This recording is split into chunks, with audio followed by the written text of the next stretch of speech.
Hi good evening. ચલો જાણી લઈએ કે કાલે કયા તમામ સ્ટોક્સની ન્યૂઝ નજરમાં રહી શકે છે. સૌથી પહેલા નજર કરશું હિન્ડાલ્કો પર. અહીંયા ચાઇના, મલેશિયા, થાઇલેન્ડ, ઇન્ડોનેશિયાથી આયાત થતા એલ્યુમિનિયમ ફોઇલ પર લાગતી એન્ટી ડમ્પિંગ ડ્યુટીની મુદત ભારત સરકારે વધારીને 15 ડિસેમ્બર 2026 સુધી કરી દીધી છે. આ અંગે ફાઇનાન્સ મિનિસ્ટ્રી દ્વારા સત્તાવાર નોટિફિકેશન પણ જાહેર કરવામાં આવ્યું છે. આ કારણસર હિન્ડાલ્કોનો સ્ટોક જે છે અહીંયા રડારમાં જોવા મળી શકે છે. ત્યારબાદ નજરમાં છે એ છે પીએફસી અને આરએસી. આવતીકાલે ઘણું જ એક સારી એવી એક્શન જોવા મળી શકે છે, કારણ કે સરકારે બંને જ કંપનીઓના મર્જર માટે અહીંયા મંજૂરી આપી દીધી છે. ત્યારબાદ નજરમાં રહેશે એ છે લેન્સકાર.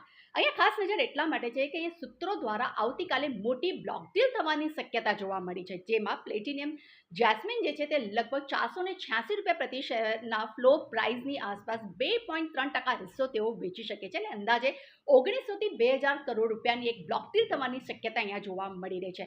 ત્યારબાદ નજર બની રહી છે એ છે સફાયર ફૂડ્સ ઇન્ટરનેશનલ પર. અહીંયા આજે આપણે જોયું કે મોટી બ્લોક ડીલ થઈ હતી અહીંયા, જેમાં ગવર્મેન્ટ ઓફ સિંગાપોરે 21.8 લાખ શેર્સ તેમને વેચ્યા હતા, જ્યારે સામે ટી રો પ્રાઇસ ઇન્ટરનેશનલે 24.6 લાખ શેર્સ તેમને ખરીદ્યા છે.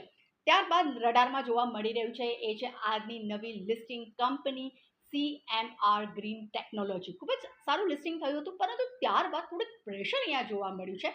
પરંતુ ઇન્ટરેસ્ટિંગ વાત એ છે કે ગોલ્ડમેન સેસે અહીંયા 19.4 લાખ શેર્સ તેમને ખરીદ્યા છે. ત્યારબાદ રડારમાં જોવા મળી રહ્યું છે એ છે road star infra investment trust.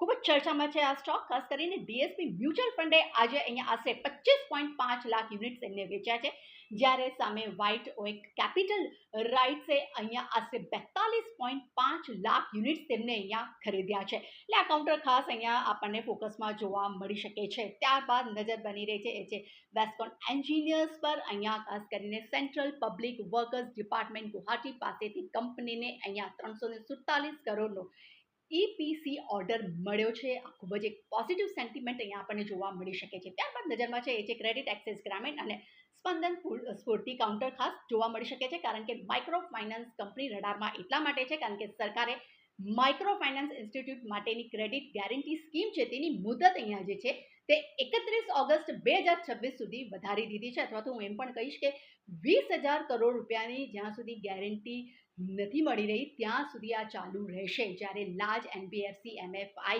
માટેની મહત્તમ લોન મર્યાદા છે તે 300 કરોડથી વધારીને 1,000 કરોડ સુધી કરવામાં આવી છે. આ કારણસર આ બે શેર્સ અહીંયા ફોકસમાં જોવા મળી શકે છે.